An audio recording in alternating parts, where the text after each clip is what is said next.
ট্রাম্পের নতুন শুল্ক নীতির ফলে বাংলাদেশের বাণিজ্যিক সম্ভাবনা ও চ্যালেঞ্জ নিয়ে রাজধানীর বাংলা মোটরে বিশ্ব সাহিত্য কেন্দ্রের অডিটোরিয়ামে প্যানেল সেমিনার আয়োজন করে Dhaka institute of research and analytics দায়রা।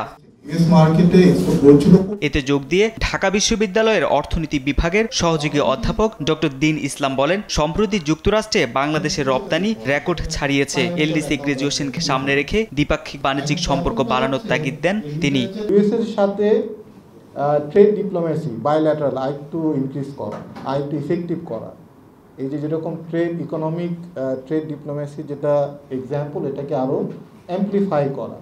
আর একই সাথে হচ্ছে অন্যান্য যে এখনও ডব্লিউটিও আছে, অ্যাবলিশ হয়ে যায়নি, এবং অন্যান্য রিজিওনাল যে বডিগুলো আছে তাদের মধ্যে আরও একটু পারস্পরিক সম্পর্ক বৃদ্ধি করা। Dhaka chamber of commerce and ইন্ডাস্ট্রির সাবেক সভাপতি শামস মাহমুদ অন্য দেশ থেকে যুক্তরাষ্ট্রের পণ্য আমদানিকে নিরুৎসাহিত করার আহ্বান করেন। ক্যাটারপিলারের জেনারেটর এটা কিন্তু ডাইরেক্ট আমরা বাংলাদেশে আনি না, আমরা সিঙ্গাপুরে ওয়্যারহাউজিং হয়, আমরা এলসি খুলি সিঙ্গাপুর থেকে আমরা বাংলাদেশে নিয়ে আসি। তো আমার অফিসিয়ালি কিন্তু আমি সিঙ্গাপুর থেকে আমদানি করছি, আমি কিন্তু but it's a US product. Similarly garments ইন্ডাস্ট্রিতে যে ফায়ার স্প্রিংকলার সিস্টেম আছে, তারপর ফায়ার ডোর যেগুলো হয়, এটা আমরা দুবাইয়ের একটা আমেরিকান কোম্পানি আছে, ওনাদের থেকে মেইনলি ইম্পোর্ট করে থাকি।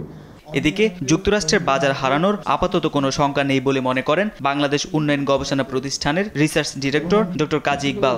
নিয়ে মনে হয় না খুব বেশি চিন্তার ব্যাপার আছে। আমাদের যে ইকোসিস্টেম এটা কিন্তু খুব বেশি দেশে নাই। মানে হুট করে একটা শখ হলে আমাদের এখান থেকে অর্ডার একটা জায়গায় চলে যাবে না। আপনি যদি একটা গার্মেন্টসের বায়ার এবং এক্সপোর্টারের রিলেশনশিপগুলো দেখেন, 20 বছর 30 বছর ধরে ওরা একটা বায়ার ইসের সাথে কাজ করছে, এই রিলেশনশিপ হুট করে নষ্ট হয়ে যায় না। আমাদের যা পার ক্যাপিটা ইনকাম তার থেকে অনেক কম পার ক্যাপিটা ইনকামে ইন্ডিয়া, ব্রাজিল, চায়না অটোমোবাইল ইন্ডাস্ট্রিতে ঢুকে গেছে। আমরা কিন্তু সেখানে যেতে পারিনি। তার একটা বড় কারণ যে আমাদের কোনো ইন্ডাস্ট্রিয়াল পলিসি নেই।